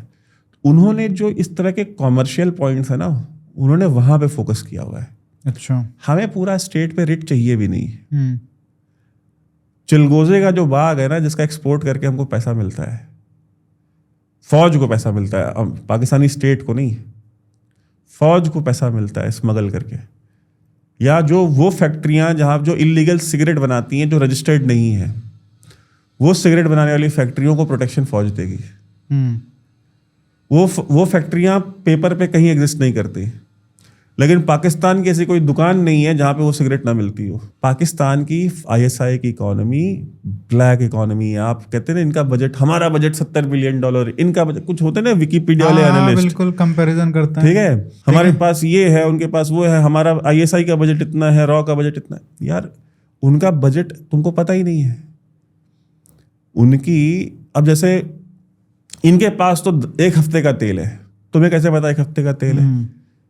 20% तेल तो वो स्मगल करते हैं ईरान से, बिल्कुल रोज आता है, ठीक है। तो तुमको कैसे पता कि उनके पास तेल कितना है कितना नहीं है? मतलब उनकी इकोनॉमी में देख लो इस तरह की कितनी जो है इलीगल सिगरेट की फैक्ट्रियां चल रही हैं। शराब की फैक्ट्री मरी में लगी हुई है, इलीगल शराब बनाती है, वो पूरे पाकिस्तान में बिक रही है। कौन चलवाता है? फौज चलवाती है। उसका जो रेवेन्यू आ रहा है, और ये जो पूरा ओपीएम का ट्रेड है, ओपीएम का ट्रेड तो वेल नोन है ना। हाँ, वो तो कई $बिलियन का होगा ना। मैं कह अरे वो तो बिल्कुल है, मैं कह रहा हूँ तो वेल नोन है। हाँ, मैं कह रहा हूँ कि जो लोग नहीं डिस्कस करते, मैं वो कुछ 2-4 गिना रहा हूँ बिल्कुल। कि यार सिगरेट दिन भर में कितनी बिकती होगी पूरे पाकिस्तान में? शराब दिन भर में इलीगल कितनी बिकती होगी पूरे पाकिस्तान में? जस्ट इमेजिन कि कितना रेवेन्यू आपके यहाँ इंडियन स्टेट का रेवेन्यू का, किसी भी राज्य सरकार का रेवेन्यू का सबसे बड़ा जरिया क्या है? शराब, टैक्सेस। शराब और सिगरेट, टोबैको एंड अल्कोहल, सबसे ज्यादा पैसा टैक्स। वैसे देखो एक बात आपको भी बताता हूँ मैं, ये जो कम से कम फौज को पैसा तो मिल रहा है, उनको पता है कि कौन से नकली सिगरेट बना रहे हैं, कौन से इलीगल शराब बना रहे हैं, ठीक है। भारत में भी एक पैरेलल इकोनॉमी चलती है, क्योंकि टैक्सेस इतने ज़्यादा हैं और सरकार इतना टैक्स लगाती है इन दोनों चीज़ों पे, तो एक पैरेलल इकोनॉमी भी चलती है। अगर मान लो आप भी एक ऑफिशियल आप बनाते हो कि भाई आपका रजिस्टर्ड GST वेस्टी सब है, फैक्ट्री चलती है आपकी, तो ऐसा होता है कि भाई 10 ट्रक अगर निकल रहे हैं मेरे, तो 3-4 ट्रक आप मेरे GST में जाएंगे, 5-6 ट्रक मेरे नॉन GST वाले जाएंगे। ये हर चीज़ में 2 नंबरी है, क्योंकि यहाँ पे टैक्स है। और फायदा किसको हो रहा है? फायदा तो वहां पे फौज को तो हो रहा है, कम से कम यहाँ पे तो जो जिसकी फैक्ट्री चल रही है उसका फायदा है भाई। क्रशर जो होते हैं ना, हाँ, जो ये रोड़ी जो क्रश करते हैं, इनका परमिट बनता है गवर्नमेंट का। वो परमिट इतने महंगे बनते हैं कि हर बड़ा जो सप्लायर है वो क्या करता है, वो ये काम करता है कि वो लोकल ऑफिसर्स के साथ डील करता है, सेट इधर दिन भर में मेरी 25 गाड़ी जाएगी, आप परमिट मत बनवाओ, क्योंकि पर गाड़ी में 50,000 का परमिट लगेगा, ठीक है। तो 50,000 का परमिट, क्या तो 40,000 का माल बेच रहा हूँ और 50,000 का परमिट लगेगा। तो आप एक काम करो, आप मेरे से दिन के 2 लाख रुपए लो, दिन के 2 लाख दूंगा आपको, मेरी गाड़ी जो है ना वो परमिट के लिए रुकनी नहीं चाहिए, ठीक है। उसने 2 लाख पकड़ा है, DM को 2 लाख पकड़ा, या 2 लाख जा करके जो भी जोनल ऑफिसर है सीनियर उसको पकड़ा दिया उसने, इधर आपको मैं महीने का 50 लाख दूंगा। अब उसको टैक्स देना था 10 करोड़, उसने 50 लाख ऑफिसर को महीने का पकड़ा करके काम कर लिया अपना, बिल्कुल। अब बिना टैक्स के, बिना उसके चल रही हैं। और रोड टैक्स कौन अवॉइड नहीं कर सकता है? जो हमारे पीछे जो कमर्शियल गाड़ियां नहीं चलाते बल्कि अपनी पर्सनल व्हीकल चलाते हैं, हम फास्टैग ना अवॉइड कर सकते हैं ना हम कुछ अवॉइड कर सकते हैं, हमको तो सब कुछ देना ही देना है। तो सड़क खराब हो किसकी वजह से रही है? उनकी वजह से। हाँ, सही बात। वो ओवरलोड गाड़ियां चला रहे हैं, वो सब कुछ कर रहे हैं, वो करप्शन कर रहे हैं, वो पैसे दे रहे हैं, सब कुछ कर रहे हैं, लेकिन वो जब रोड खराब होगी तो गाली कौन खाता है? जनता ऐसी है, जनता वैसी है, जनता फलाना है, तो रोड सड़क अच्छी चाहिए, टैक्स तो देना नहीं है। अरे यार हम ही तो दे रहे हैं, हम दे कौन रहा है ये बताओ। हम तो वो सेगमेंट के लोग हैं जो हम टैक्स इवेड कर ही नहीं सकते। पाकिस्तान का सिस्टम ठीक है, 1% भी जनता टैक्स नहीं देती, 1% जनता भी इनकम टैक्स नहीं देती है। और फौज जो है वो दुनिया भर के इस तरह के पैरेलल उसने अपनी इकोनॉमी खड़ी की हुई है, और फौजी फाउंडेशन के बिजनेसेस अलग हैं। वो तो ऑफिशियल होंगे, वो तो ऑफिशियल है। वो उनके ये पास, तो आपने जो बताया ये तो अनऑफिशियल बिजनेस। मैं कह रहा हूँ ये अनऑफिशियल है, फिर उधर है यार उनका तुम बजट इससे कैलकुलेट मत करो जो स्टैंडर्ड तुमने अपने लिए रखा हुआ है। सही बात। उस स्टेट को अपने स्टेट की तरह मत एनालाइज करो, वो स्टेट बहुत अलग स्टेट है। वहां पे एक पंजाबी मुसलमान को ये कहना कि तेरे घर के 10 बच्चे मर गए लेकिन हमने उसका एक हिंदू का बच्चा मार दिया उधर, तो वो इस बात पे खुश हो जाएगा, चल ठीक है मेरे 10 मरे, हिंदू का तो एक मरा। ये वो रियासत है, वहां पे रहने वाले उस माइंडसेट के लोग हैं। आपके यहाँ पे अगर 100 लोग की कैजुअलिटी हो जाएगी, लोग सरकार को नोच खाएंगे कि तुम क्या कर रहे थे, ये हो गया वो हो गया, ऑपोजिशन पार्टियां खा जाएंगी। वहां पे अगर उनको मालूम चल गया कि हमारे 1000 मर गए लेकिन 100 उधर भी मरे हैं, तो इस बात पे वो अपने 900 को भूल जाएंगे, वो उनका गम। सो आप उस तरह के एबनॉर्मल स्टेट के साथ बात कर रहे हैं। और मुझे तो ये समझ में नहीं आता कि हम भी ना 2 मोड में काम करते हैं। या तो हम सीधे ही घर बुला लेते हैं या सीधे घर पहुंच जाते हैं, या बिल्कुल ही बात नहीं करते। तो हमको, और ये गलतफहमी हर प्राइम मिनिस्टर करता है। वाजपेयी ने भी करी थी, मनमोहन सिंह ने भी करी थी, इन भाई साहब ने भी करी है, और मेरे से लिख के ले लो, जो आगे आएगा वो भी करेगा, जो आगे आएगा वो भी करेगा। क्योंकि वही सेम बात, पाकिस्तान अमेरिका एक दूसरे को जैसे है ना वैसे देखते हैं। उनको पता है कि इनको क्या चाहिए, उनको पता है इनको क्या चाहिए, उनको पता है यहाँ पे किससे बात करनी है, उनको पता है वहां किससे बात करनी है। सही बात है। हम प्रिंसिपल्स में लपटे हुए हैं, रूल बेस्ड वर्ल्ड ऑर्डर। यार रूल बेस्ड वर्ल्ड ऑर्डर था कब भाई? दुनिया हमेशा से जिसकी लाठी उसकी भैंस पे ही चली है, उस पे ही चल रही है, उस पे ही चलेगी। कोई दुनिया में आदर्शवाद कभी नहीं था, न है न कभी होगा। जो ताकतवर होता है, जो जीतता है, वही इतिहास लिखता है। और वो भी उसको समझाना पड़ रहा है जो 1000 साल गुलाम रह चुके हैं। मतलब जो गुलाम होके कन्वर्ट हो गए, उनको समझ में आ चुका है। मुझे एक्चुअली पता है, मुझे ना पॉलिटिकल लीडरशिप या ब्यूरोक्रेट्स के ऊपर ना मुझे बिल्कुल गुस्सा नहीं आता है। अच्छा। हाँ, मुझे ना गुस्सा आता है लोगों के ऊपर। मुझे लोगों पे गुस्सा आता है। साला जीएसटी जब हम क्रिटिसाइज करते थे तो भी जीएसटी सही थी, मास्टर स्ट्रोक थी। जीएसटी अभी रिवाइज कर दी, ठीक कर दी, तो अभी भी मास्टर स्ट्रोक है। तो या तो एक्सेप्ट कर लो ना, जब पहले वाली गड़बड़ थी जो हम कह रहे थे, पहले तुम मान लो कि पहले तुम गलत बोल रहे थे, हम सही कह रहे थे कि वो गलत था। एक्सप्लॉइटेटिव टैक्सेशन था वो जीएसटी जो थी वो। अगर वो सही था तो ये क्यों किया है? अगर ये सही है तो उसको गलत मान लो। डिप्लोमेसी भी मास्टर स्ट्रोक है, खड़े हो गए वो भी मास्टर स्ट्रोक है। फ्लेक्सिबिलिटी पॉलिटिशियन में होनी चाहिए, ठीक है, ये भी मास्टर स्ट्रोक है। गलवान भी मास्टर स्ट्रोक था, एससीओ चले गए, वो भी मास्टर स्ट्रोक है। यार जब तो सब कुछ ही मास्टर स्ट्रोक है, सब कुछ ही अच्छा है, डेथ बाय मास्टर स्ट्रोक्स। यार इमेजिन करो, आप बोलते हो this is not an era of war, और ये बोलने के 6 महीने बाद खुद वॉर कर रहे हो। नहीं कहाँ की, मैं स्कर्मिश था वो। नहीं स्कर्मिश था, मैंने कहा करना पड़ा ना आपको। करना क्या, वो तो 3 दिन में उन्होंने निपटा दिया। वॉर तो करना ही नहीं चाहते वो तो, एक्चुअली में इसमें बिलीव करते हैं। नहीं मैं कह रहा हूँ कि भाई आप जिसको सिखा रहे थे this is not an era of war. हमसे ज्यादा तो पाकिस्तान, ये अफगानिस्तान वाले 5 दिन लड़े हैं, हमारा तो 3 दिन में सीज फायर हो गया, उनका 5 दिन में सीज फायर हुआ है।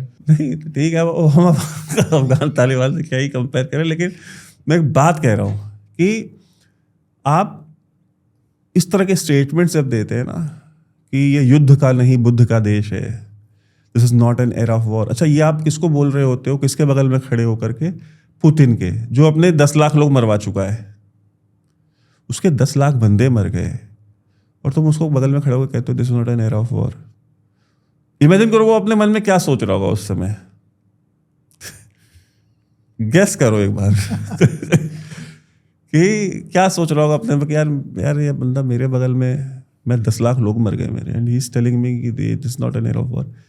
तो अच्छा, ये मैं नहीं मानता हूँ कि उन्होंने खुद से बोला होगा, यही बाबू लोग, यही ब्यूरोक्रेट बोलते हैं सर, एक कमाल की लाइन आई है सर दिमाग में, सर आप ये बोलिए सर। नहीं, मुझे नहीं लगता कि ये टैलेंट किसी में है जिस तरीके का बुद्ध का नहीं, युद्ध का नहीं, बुद्ध का देश, ये तो आई थिंक वो यूनिक उनका टैलेंट है वो। हाँ, वही बात है ना यार कि ये बुद्ध का भी देश है। मैं इंडिया टीवी पे था, मैंने उसमें बोला, मैंने कहा यार देखिए ये बुद्ध का भी देश है, लेकिन साथ साथ ये महाराणा प्रताप का भी देश है, शिवाजी का भी देश है, महाभारत का देश है, ये गीता के उपदेश जहाँ से निकले हैं वो देश है। मैंने कहा यार हमको नहीं बोलना चाहिए इस तरीके से, हम जिस तरह की इमेज बनाना चाहते हैं। देखो ये तो हम वैसे मजाक में बात कर रहे हैं, लेकिन कई लोग इसको उस तरीके से लेंगे। बट इससे क्या लोग क्या बोलते हैं ना, जो जनरली जो इसको जस्टिफाई करते हैं, वो कहते हैं कि भाई ये तो डिप्लोमेटिक स्टेटमेंट्स होती हैं, हमारा जो एक स्टेचर है, एक इमेज है विदेशों में, उसको मेंटेन करने के लिए, लेकिन मोदी जी रियलिटी में बिलीव नहीं करते हैं ये सब। तो मुझे एक बात बताओ, तो मैं ये पूछना चाहता हूँ कि क्या ये बोलने में और जो अपने असली इंटेंशन छुपाने में कोई बहुत बड़ी चाणक्यगिरी है क्या, या इससे कुछ फायदा होता है क्या? अब मुझे बताओ, जिन्होंने ये बात नहीं बोली उनको किसी को फायदा नहीं हुआ, वो सब नुकसान में जी रहे। जिन्होंने पुतिन के बगल में खड़े होकर ये नहीं बोला कि this is not an era of war, उनको कोई नुकसान हो गया। बट मैं जेन्युइनली अंडरस्टैंड करना चाहता हूँ कि इससे फायदा क्या होता है ऐसे बोलने से। यार आपको अगर ये बात बोलनी है ना, आप किसी थर्ड वर्ल्ड में बोलो। जो इंसान अब मान लीजिए पहलगाम हुआ, आपके तो 10 लाख बंदा नहीं मरा है ना, ठीक है, यहाँ का तो 1 लाख बंदा भी नहीं मरा, ठीक, आपके 20-25 लोग जितने भी आपके पहलगाम में वीरगति को प्राप्त हुए, उस समय कोई आकर के आपके बगल में खड़ा हो जाता प्रधानमंत्री जी के, पुतिन आता और पुतिन कहता कि देखिए आप युद्ध की तरफ मत जाइए, this is not an era of war, और भारत तो वैसे भी युद्ध का नहीं बुद्ध का देश है। प्रधानमंत्री को छोड़ो, इस देश के लोगों को कैसा फील होता है ये बताओ मुझे। उस चीज को जरा रिवर्स करके देखो, आपके देश के लोगों को कैसा फील होता है। ट्रम्प अनाउंस कर रहा है कि इंडिया तेल नहीं खरीदेगा, अभी देखो अब तो खरीदना पड़ेगा भैया। और इमेजिन कर लो कि अब उसने ये अनाउंसमेंट भी उसने खुद ही करी। हाँ। अब वो एक तीर से 2 निशाने में लगाएगा। अगर तो तेल खरीदा फिर तो ठीक है, और अगर बंद कर दिया तो फिर कहेगा जैसे ये ट्वीट सही था वैसे ही पिछला फायर वाला भी सही था। एग्जैक्टली। और जिस तरीके से बंद किया है ऑपरेशन सिंदूर, मैं तो बोल चुका हूँ कि ये तरीका बहुत गलत था बंद करने का, और देश में लोगों में बहुत नाराजगी है इस चीज को लेकर के। जब उसने ट्वीट किया और बेसिकली जो पहला कंफर्मेशन और वो आना चाहिए था, लोगों में जो गुस्सा था कि भाई ये ट्रम्प क्यों अनाउंस कर रहा है सीज फायर, यही तो सारी बात बिगड़ी ना। नहीं तो बहुत बड़ा एक सेलिब्रेटरी मूड था लोगों में, एक बहुत वो था कि भाई और चलना चाहिए, अभी और अच्छे से पनिशमेंट हुई नहीं है जिस तरीके का काम पाकिस्तान ने किया है। लेकिन वहां से ये सीज फायर का अनाउंसमेंट आया और उसके बाद सीज फायर हुई भी हमारी तरफ से, पाकिस्तान की तरफ से। आपको याद होगा 2 दिन तक ड्रोन्स आए और वापस चले गए, जो ट्वीट भी आते थे और ये बोलते थे कि भाई नहीं कोई नहीं आया। अरे कैसे नहीं आया, सब तो लोग पागल हैं जो देख रहे हैं टीवी पे। और अपने टीवी पे क्यों, मतलब लोग तो खुद ही देख रहे थे, सोशल मीडिया पे डाल रहे थे, पंजाब में जम्मू में खुद देख रहे थे लोग कि सपोर्ट कर रहे थे खुद ही। और आप कह रहे हो कि नहीं वो तो आए थे वापस चले गए। तो ये मतलब इसमें दिक्कत पता है ना, ये कि वही चीज है कि यार हमें ना एक गुड बॉय बनने का ना जो कीड़ा है ना एज अ स्टेट, हमें हमारा पेट ही नहीं भरता गुड बॉय बनने की। मतलब एक होता है ना कि क्लास में एक बच्चा होता है, वो बिल्कुल साइड से बाल झाड़ता है, चश्मा लगाता है, क्लास में सबसे आगे बैठता है, और उसके जूते भी एकदम पॉलिश होते हैं, उसकी टाई भी एकदम सही होती है, उसके कपड़े पे एक भी दाग नहीं होते, और गले में बॉटल भी लटकाता है, और पीछे नॉर्मल बैग लेता है, और क्लास में उसको मॉनिटर बनना है कि टीचर मुझे मॉनिटर बना दे कैसे भी करके। ये जो गुड बॉय बनने का ऑब्सेशन है ना, वो हमारी स्टेट का ऑब्सेशन है, एकदम वही है। हम गुड बॉय, और कोई भी आ जाता हम है पुतिन के लिए भी गुड बॉय बने, हम ट्रम्प के लिए भी गुड बॉय बने, हम इनके लिए भी गुड बॉय बने, हम सबकी नज़र में गुड बॉय। हम क्लास के मॉनिटर, हमको जो टीचर है ना वो हमको, अमेरिका जो है वो हमको यहाँ पे साउथ एशिया में ना, एशिया में क्लास का मॉनिटर बना दे कि हम यहाँ मॉनिटर बन जाए। यार मॉनिटर वॉनिटर कुछ नहीं है। आप दुनिया में रिस्पेक्ट जो है ना वो बैड बॉय की है। क्लास का जो बैड बॉय होता है ना उसी गुड बॉय को टपली मार के जाता है, उसकी हिम्मत नहीं होती कि क्लास टीचर से कंप्लेन कर दे, ठीक है। तो जो दबदबा है ना वो हमेशा बैड बॉय का होता है। Beds of geopolitics. हाँ, जियोपॉलिटिक्स में तो ऐसा ही है। क्लासरूम तो छोड़ दो, मैं तो एग्जांपल दे रहा था समझाने के लिए लोगों को। तो आप गुंडागर्दी करके रहो इस रीजन में अगर रहना है तो, आसान भाषा में बोलूं तो, अगर आप दबंग बन के रहोगे तो लोग डरेंगे, हर कोई सलाम करके निकलेगा बगल से। बहुत शरीफ हो, बहुत इज्जतदार हो, कोई इज्जत नहीं मिलेगी आपको। Nobody will respect you। आपने बड़ी वैक्सीन्स भेजी, मालदीव, श्रीलंका, यहाँ वहाँ बांग्लादेश, क्या हुआ? आपने इकोनॉमी कोलैप्स कर रही थी, आपने पैसे दे दिए, आपने ये एड दे दी, आपने वो एड दे दी, क्या बना उसका? आज बांग्लादेश में सबसे ज्यादा गाली किसको पड़ती है? इंडिया को। आपने क्या किया? आपने उनके लिए पता नहीं ये भी कर दिया, हमने वो भी कर दिया, ये नमक हराम है, ये फलाना है, ये ठिकाने हैं, देते रहो गाली। आप देख लो कि 1 लाख औरतों का रेप भी किया और आज की डेट में स्ट्रेटेजिक डेप्थ बना करके भी वही बैठे हैं बांग्लादेश के अंदर। सो आपकी ये जो गुड बॉय बनने की मतलब ना, start intervention, start military intervention, start intelligence based interventions. आपको उस तरीके का रूथलेस शो ऑफ पावर करना पड़ेगा। बट वो स्टेट का नेचर है ही नहीं ना, वो यही तो प्रॉब्लम है ना, नेचर है। एग्जैक्टली तो वो नेचर प्रॉब्लम तो है। तब बनेगा जब क्लैरिटी आएगी। पहले क्लैरिटी क्यों नहीं होगी? हम गुड बॉय बनना चाहते हैं ना यार। गुड बॉय दुनिया में कभी भी रूल नहीं किए। एक गुड बॉय का नाम बताओ ना जिसने दुनिया में कभी भी रूल किया हो।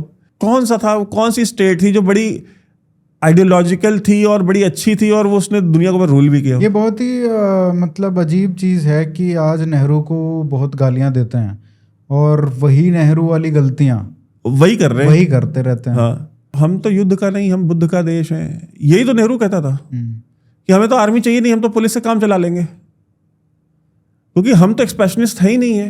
प्रधानमंत्री जी खुद बोले ना कि भारत इकलौता विश्व में देश है जिसने कभी किसी दूसरे देश के ऊपर आक्रमण नहीं किया। ये कोई गर्व करने की बात है? तभी तो छोटे होते होते तो यहां तक पहुंच गए हो कि ईस्ट में आपके पास आधा बंगाल बचा है, वेस्ट में आधा पंजाब बचा है, नॉर्थ में आधा कश्मीर बचा है और साउथ में तो खैर कुछ है नहीं। शुगर बनाओगे, नेबरहुड कोई ढंगा नहीं है तुम्हारा। तो आधे आधे राज्य लेकर के बैठे हुए ऊपर। वरना बताते हैं कि अखंड भारत की जो फोटो लगा के बैठते हैं, वो अखंड भारत शुरू कहाँ से होता है और जाता कहाँ तक है, जरा देख लो जाके। सो आक्रमण नहीं करने का नतीजा है ये। काफ़ी लंबा डिस्कशन हो गया और थैंक यू सो मच भाई। जब भी आपसे बात करते हैं तो बहुत इंफॉर्मेटिव सेशन होता है। Thank you so much. Thank you so much.